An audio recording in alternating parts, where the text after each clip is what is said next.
That's Got theirs. You guys are being live streamed to YouTube's right now. right now. Awesome. Welcome, YouTube. Yeah. YouTube is not their name. Yes. All right. Okay. We got to figure out how to fix that. Give me 1 second. Yes. I love that. You guys. All right. Perfect. I think that'll fix it. Should, right? Do we have audio? We good? Yeah, we've got audio. Checking 1, Yeah. checking 2. I just had to black out the other part. This is new stuff for us. Welcome into our live episode as we interview our daughters again. This is the third part of Rich Dad Poor Dad for Teens. That's right. And we're going to close it out today. This is going to be hopefully good for you. If you haven't already gone through the first 2 episodes, go back, do this with your teens. I'd love for you to kind of share with us inside the community your thoughts and maybe feedback that your kids had from going through this as well. By the way, if you're not a part of the community, you should be. It's easy. It's free. Go to wealthwithoutwallstreet.com/community. You can join today. And like I said, that's where you can DM us directly and let us know you heard us on the show. All right, girls, I'm going to go around. I would love for everybody to remind our audience who you are and how old you are. So I'll start with you. Hi, I'm Annie Murray, and I am 15 years old. Hi, I am Alexandria Morgan, and I'm also 15. Hi, I'm Lily Kate Murray, and I'm 13 years old. Hi, I'm Kate Morgan, and I'm 13 too. All right, perfect. So we finished the book. You forgot yourself, Bryce.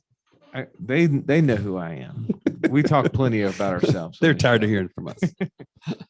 So we finished the book. Really quickly, before we kind of get into some questions as it related to this third part, overall, what was your take from the whole book as a whole? Kate, you want to jump in there? It was really helpful to get to know about all this stuff. It was helpful to get to know about that. What does that mean? You can talk just right into the mic so everybody hear you. I learned a lot of stuff that I didn't know before. Give me one example. I didn't know about the assets and liabilities and due debts. Okay. How about for you, Annie? I'm gonna put you on the spot too. Give me one thing, one takeaway that you had from the book as a whole. Well, it taught me to look differently at money. Okay. Instead of thinking of it as something I have to earn, it's something I can learn from, and I don't have to work just like all the time to earn it. I can have assets that do the work for me. Okay, good. Zan, how about you? What, after going through the whole book, what's one takeaway that you had? Well, I think it's just like that a lot of people can read it because the whole book, it was really easy to read. It wasn't like confusing. And so then you could know what he was saying. So you felt like he really did get the narrative, or how would you say that, down to the level where you are to be able to read it? Yeah, like the chapters were really easy to read and understand. Right. Okay, perfect. How about for you? Like, Kate, what was one takeaway that you had from the book as a whole? It really did help me understand like how, like what to do with money Okay. and like where to put it. Yeah. Well, I'm interested because I know this last chapter, he actually talked a lot about where to put money. And so we're going to get into that. Joey, you've got a handful of questions you want to start off with? Yeah, I thought early on, in the chapters 8, 9, and 10 here at the end, he talks about the different money-making opportunities that teens have.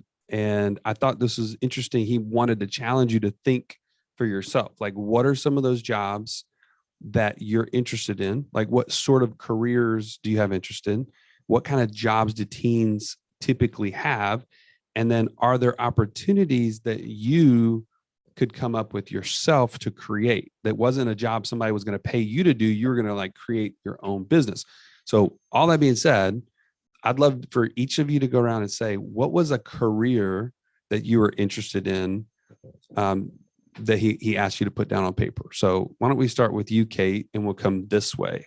So, Kate, what was a career that you wrote down? I want to be an architect. I put down architecture. Awesome. Kate, Lily Kate. I put down a writer. Writer. Okay, perfect. Right now I want to be an accountant. Accountant. Okay. All right. Annie? I really want to be an artist. That makes sense because you're really gifted in that. That's good. What he also said that there's opportunities you could create for yourself. So what were some of those that you guys came up with? I'd love to hear your creativity in this. And we'll start with Annie and go that way. Well, I did create my own business, Annie Mary Art, where I get to be the artist I want to be and bring artwork to others. Awesome. Zan? A business that I want to create. Yeah. I guess I'm helping in the short-term rental business. And when me and Kate were little, we made a business where we're gonna sew some clothes for people if they needed them. All right. Yeah, we misspelled wedding dresses, but yeah. I love that. Lily Kate. I am babysitting right now. Okay. So yeah. You're already doing that. Yeah. Very good. But I want to continue. Okay. Yeah. And Kate? I have been working.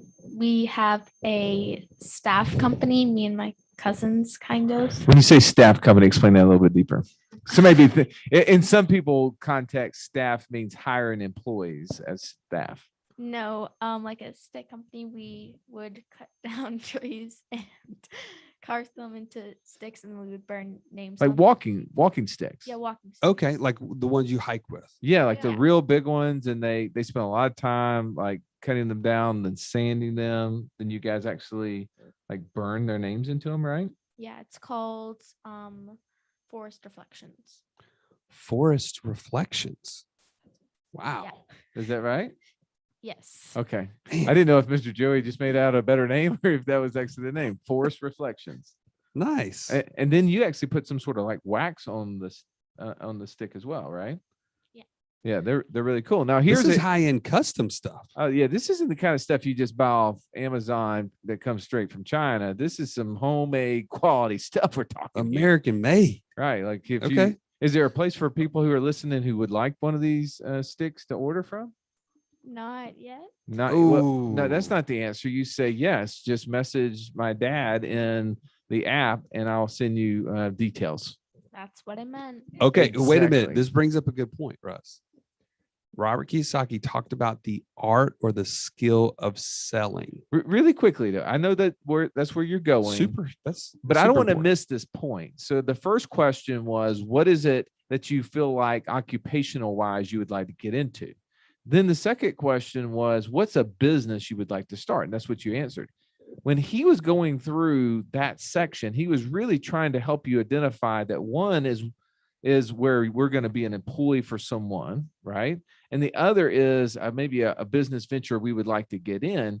But there was a part in that where he said, hey, you don't have to necessarily think about how you have to do all the job, right? Is there a way for you to create a business, maybe it's babysitting, where you go out and raise awareness in the neighborhood? Hey, who else out here is looking for babysitters, right? Maybe you could create a pool of your sisters and other people who would like to babysit, and people contact you and they could go through you in order to book the babysitters. The same thing could be true with the walking stick business, right? Or the sewing company or whatever it may be. He was trying to get you to think about not only could you start a business, which was really cool because he wanted you to be an entrepreneur, but also he was saying, is there a way for you to get others engaged? Did you guys resonate with that all at that level, kind of what he was talking about there, how maybe you could do something or get people interested that get other people that could help perform the function of it? Tell me, explain like where that hit you then. Annie. It didn't hit me. It didn't. That wasn't an idea that came up with you. How about you, Zan? Did you think of any way to get people involved in the wedding business, wedding gown business that you guys were creating? Yeah. I mean, it's just you'd have to advertise it a lot. And I think that like you could use like what Mr. Joey was about to say, like you could use like social media and all that stuff to advertise for your thing. Yeah. And so then like you're not doing the work, but you're getting the money because you can hire people and then, get a like a percentage of it? Yeah. What about you, Lily Kate? Did you have any ideas of how you could use your babysitting business to incorporate other people into it? And it's okay if you didn't. I think the whole point of this we're just section trying to find out what you were thinking when you read it. is to challenge you, right? To challenge you to think a little bit past that point, because that's not something that we naturally think of. Yeah, I didn't really think. Yeah, not a ton. Not a ton. Kate? Well, our walking stick company had me, my cousins Ben and Rose Davis were all in it, and eventually we are planning on getting to the point where we're gonna hire our siblings to do it. Okay. But You're just trying to get the initial product out there. I think when you start a business, a lot of times you gotta make sure the quality's high. Yeah. Right? You got to bootstrap that thing. I mean, these are just little ideas for you as you're coming up with potential businesses that you'd like to get involved in. Just these are the questions I thought he was really poking at. That still, it needs a little time to marinate, but it's one he was thinking about what do you remember in the book? He said, what was one of the first businesses that he started? Do you remember during this last section? Comic book? The comic book, right? And who did he get involved in that business with him? His sister. Yeah, he had his sister kind of acting as the librarian for the little comic book business, right? Just a great idea from there. But Stallion, you started to go into the sales aspect, which I think is really good. Yeah, I just think about that when I read the word sales or selling, it kind of has a thought comes to mind. But I'm curious to know, whenever you guys read that, he said, selling is a technique, it's a strategy, it's a skill that can be used in any business. What came to mind like when you first heard him say that? Annie, why don't you start? And we'll go to you, Lily Kate. I think of selling as marketing strategy, like getting the word of a product out so that people know that it's there so they can buy it. But is it positive or negative when you see that? Positive. Okay. All right. Lily Kate. I think of it as positive as well. I feel like it just reminds me of like people trying to shove things in your face, trying to tell you to get it.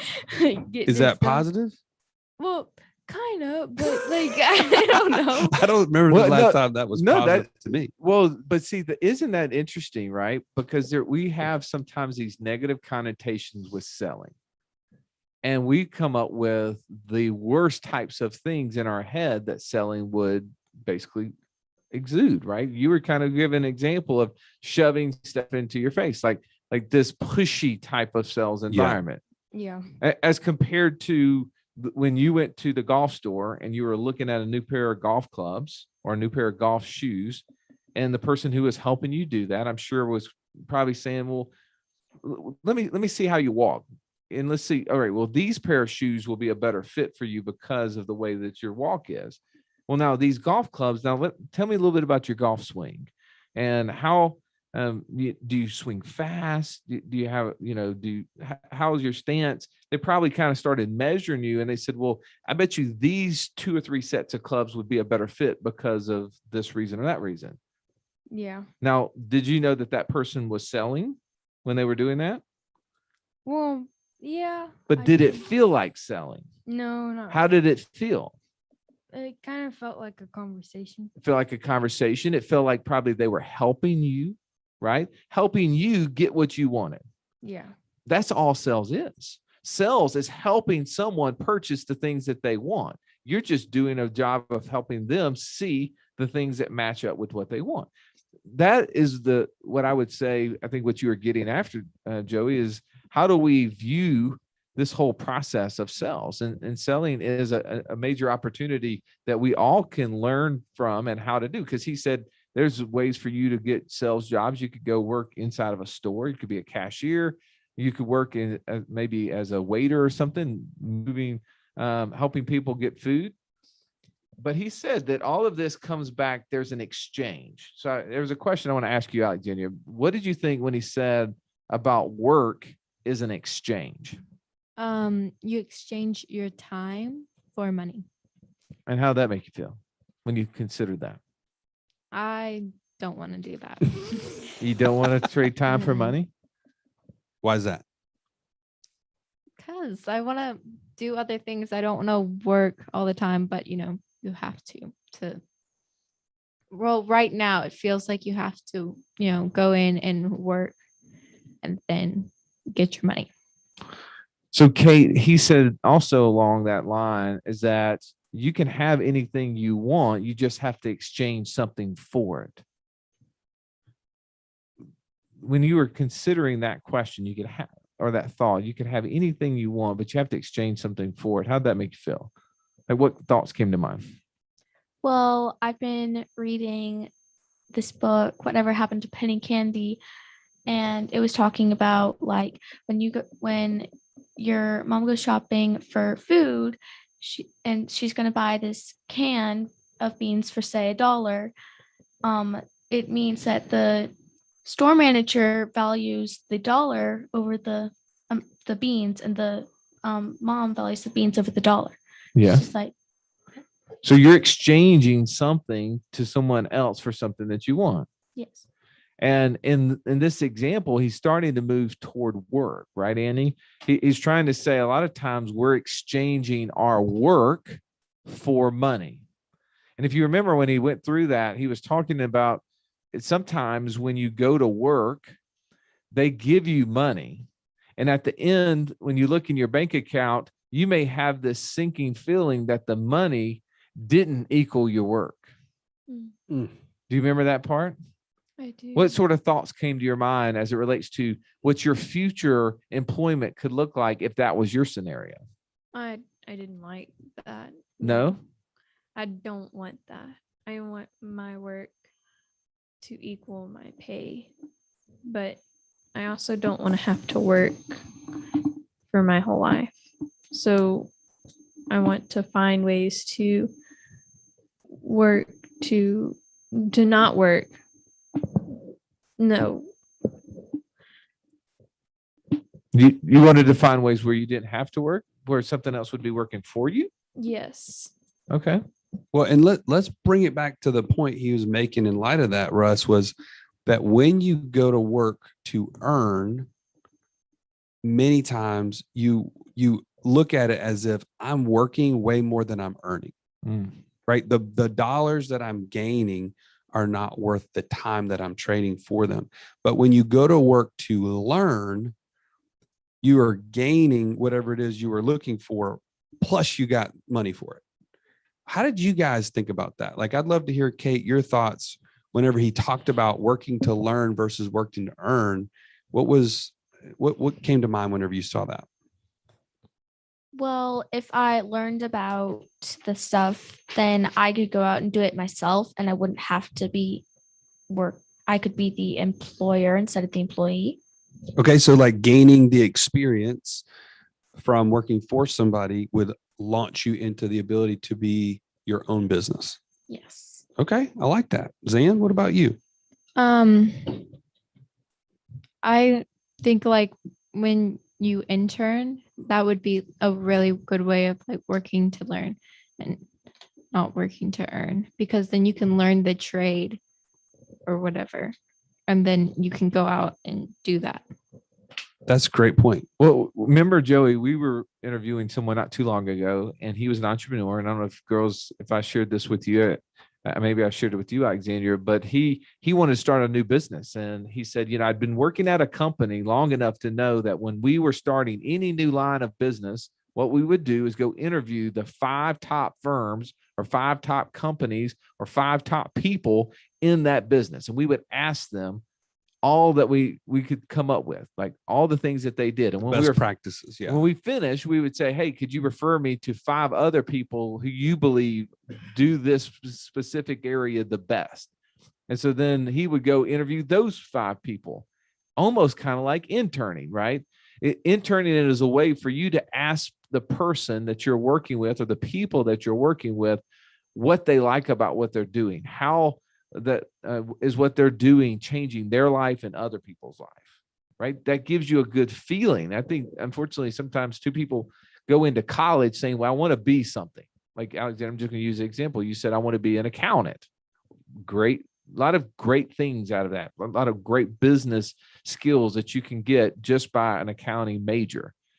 But if you actually wanted to end up being an accountant, doing tax or doing audit, you would want to spend time with somebody who did that to understand how did their work impact their lives and the lives of the people they work for, and make sure that their answers matched up with what you would want from that thing. Yeah, and I think the other lessons that you learn in that situation is not just the skill, but how does it impact their day to day? And if you think, whoa, that wasn't what I expected. Like I expected to be more free time or more of this or more of that, and they're telling me this is the reality of that, of being an architect or being an accountant, whatever it may be. Wow. What kind of value do you learn just by learning that before you were to start in that career?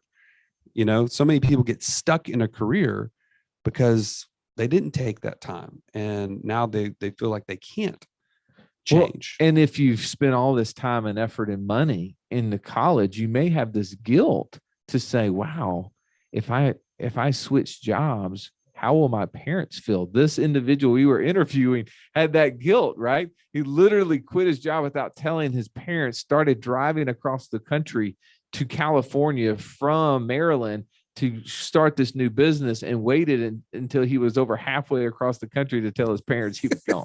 Because he said, I was just so nervous of what they would do or what they may say. And that's a natural feeling. All right. So going into this, he talked about once we start earning money, it's important to have a place that we put those dollars. Lily Kate, he talked about having 3 piggy banks. Do you remember that in the story? Yes, sir. All right. When he talked about the what were the 3 piggy banks? Share what those 3 piggy banks were for. How did he separate what went in each piggy bank?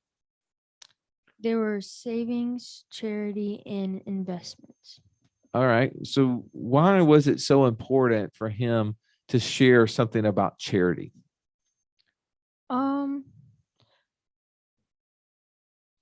Didn't he mean like tithe?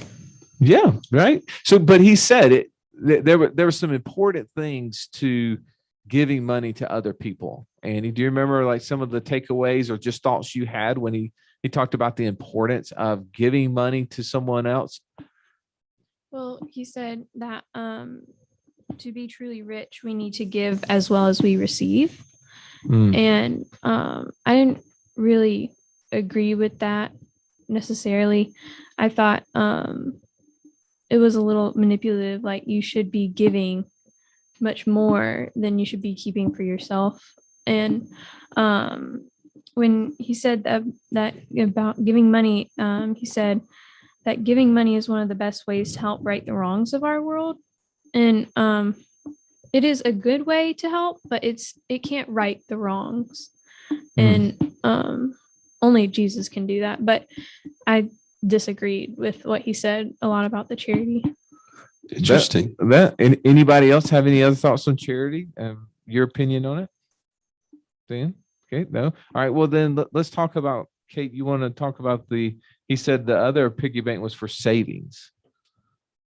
What's important about taking a portion of the money that we make and putting it away for a rainy day?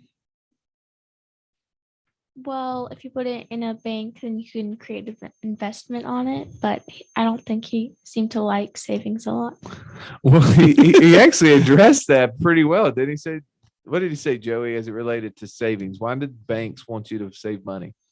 Well, well, we always talk about this on the show, but banks are just trying to entice you to keep your money with them so that they can go and put it to work, lend it to others. That's their whole business model. So they're trying to give you a little, just enough to make you want to leave it with them so they can use it. Yeah. All right, Suzanne, the last piggy bank was for investments. Yes. Out of the three, it seemed like he really liked this one the most. Yeah. That's how he thought you could like make money easily, because you can put your money into something that you feel like is a good investment, and then you can get your money back from it. Well, all right. So I want to address this, right? Because you said the word easy. Is investing easy? Well, I guess you have to make wise decisions about where you put your money. Okay. So in order to make a wise decisions, we have to know something about what we're investing in, right? And in our world, we talk to people all the time who are coming to us because they want to get out of Wall Street, which is a place where people invest money. At least they think they're investing. Technically, they're gambling, they're speculating, they're hoping, but they're often told they're investing. And when asked about how much they know about where their money is, they don't. They have little or no understanding. And when we explain to them where their money is, they realize they have little or no influence on its result. When you're investing, Lily Kay, would you like to have influence over its ability to come back to you? What do you mean by that? Well, if you were to give me $100 for an investment, would you like to know that you had a higher than likelihood that I would give it back to you? Would that be important to you, that you might get your money back? Yes. Yes. Well, would you like to be able to influence through maybe your work or your input or your ability to sell or help it to make more money? Yes, sir. That would be good, wouldn't it? So when he's going through those three piggy banks, and he says even to this day, he keeps three piggy banks as symbolic to reminding him of those three areas. Well, I agree with you, Annie. His form of charity is not necessarily what I would say is our form, but I still think there's good into giving, right? And considering giving. There's good into saving. There's good in knowing that we should pay ourselves first. He referenced a book called The Richest Man of Babylon, something that your dad and I are going through right now, and sharing the benefits. And one of the first lessons in that book is that there's a portion of everything you make is yours to keep. There's value in knowing that we should be saving, but then also the third, some of that money should be put to create new money, and that's buying assets. And who remembers what he declared as the form of how you define an asset? Return on investment.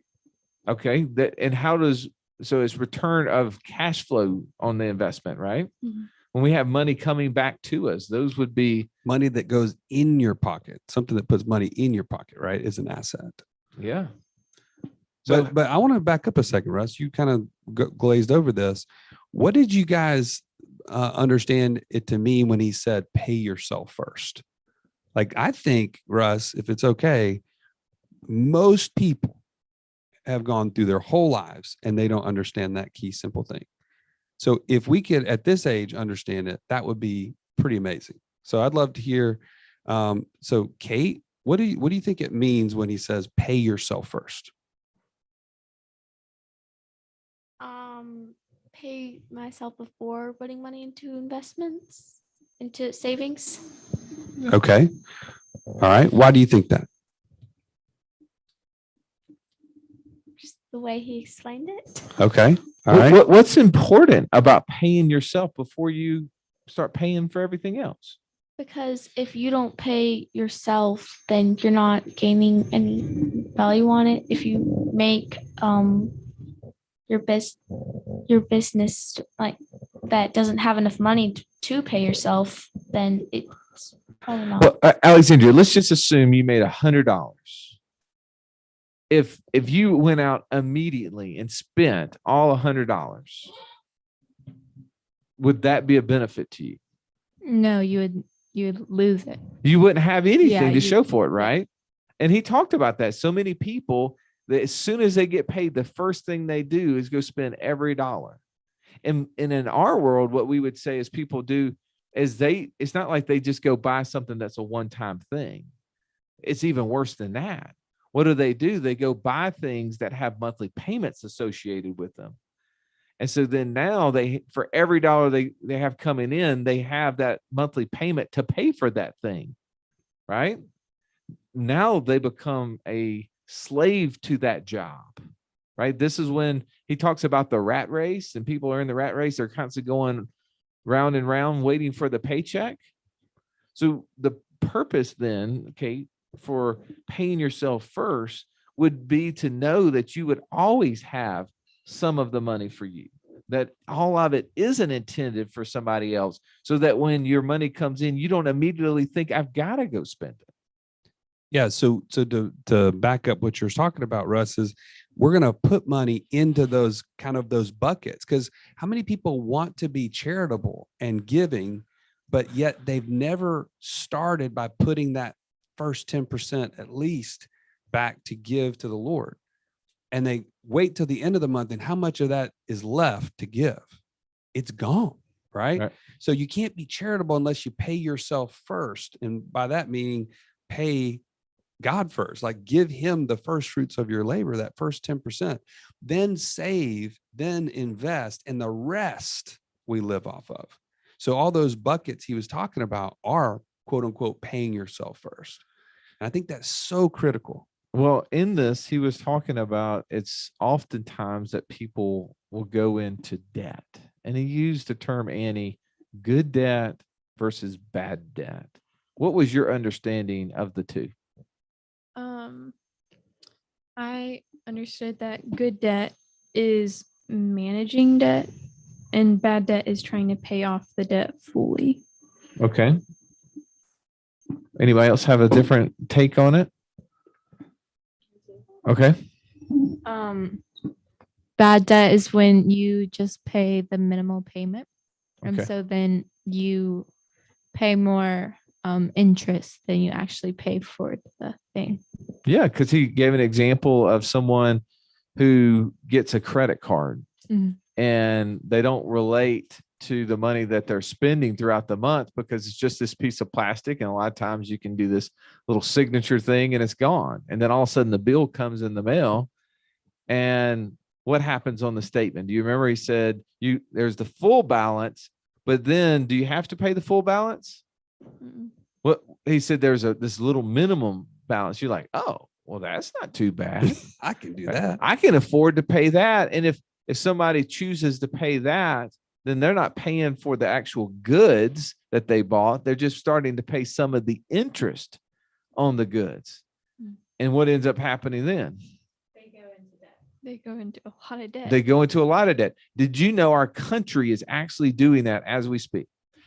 I literally sent a message to your dad and to our other coaches this morning. I was reading an article, and from the article, it said the White House budget proposal reflects a shift in their thinking that focuses on keeping interest payments on the government debt in check, rather than eliminating deficits over the next decade. That means deficits would mean they are spending more than they make.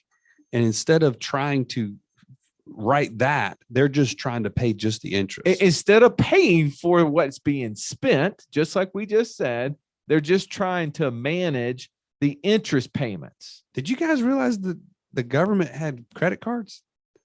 They have a big credit card. The credit card they're getting ready to propose is $6 trillion just for this next upcoming fiscal year.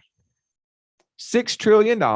And what they want to do is make the minimum payments on it, as opposed to paying the debt that they already owe and what they want to put on the credit card for this year.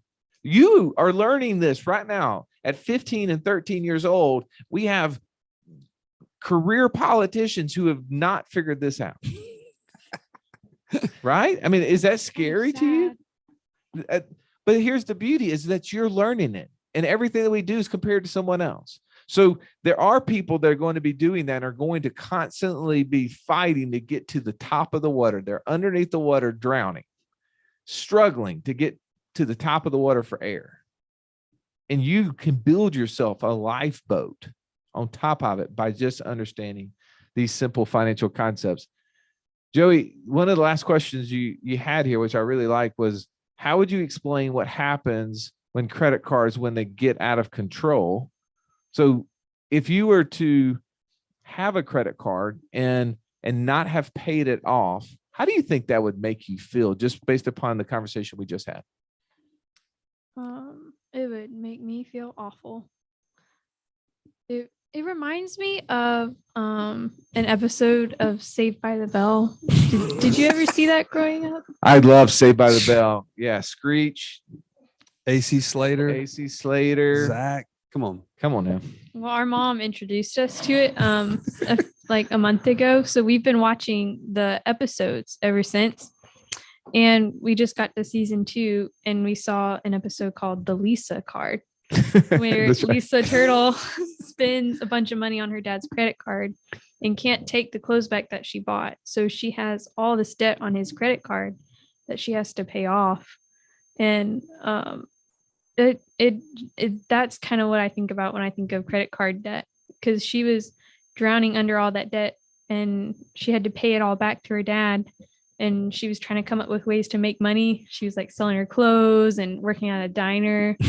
And she thought her dad would hate her because she had all this debt. And so that's what I think about when I think of credit card debt.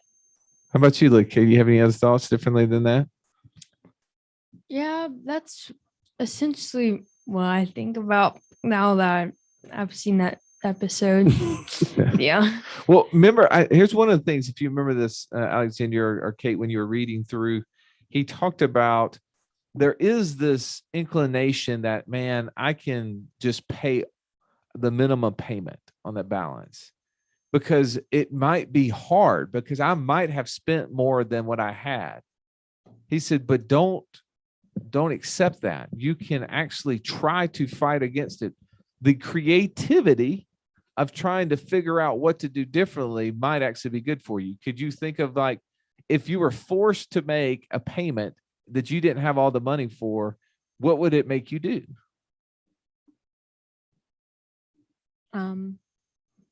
I'd probably go get a job. What if you already had a job?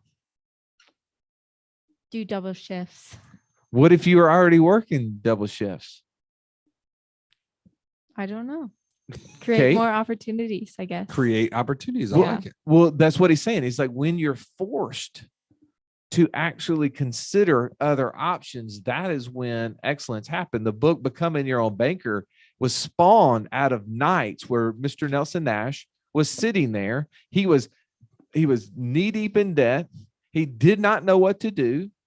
And he was forcing himself to try to figure out how does he get out of that circumstance, and an idea hit him. That's right. Right. He He said was it, forced to get creative. he was forced to come up with a new idea. Well, girls, I really appreciate you going through this book with us. I appreciate you sharing it. There's other teenagers watching this right now who are like, wow, I never even considered that I should be reading and learning these things. You've been an inspiration to them. Maybe even some of them are cute boys. It's not. I'm just saying. Well, Okay. we'll hold off until they're about 27, and you guys can come let us know. Please no. Well, no, but I also say that I bet you that you've inspired some adults, because what you know now at your age, there's a lot of people, as we just discussed, a lot of people sitting in Washington, D.C. that don't understand this. And you are going to be so much better because of it. And I know we had a lot of fun doing it with you. Oh, Thank you. yes, thank you. Yeah. It was fun to do. Okay. So last thoughts here as we're wrapping up. What would you say to somebody who is considering doing this with their kids? What would be your feedback or your last words for them? Annie, why don't you start? Most definitely go for it and do it. will help you and them Lily. much more than you know. Lily K.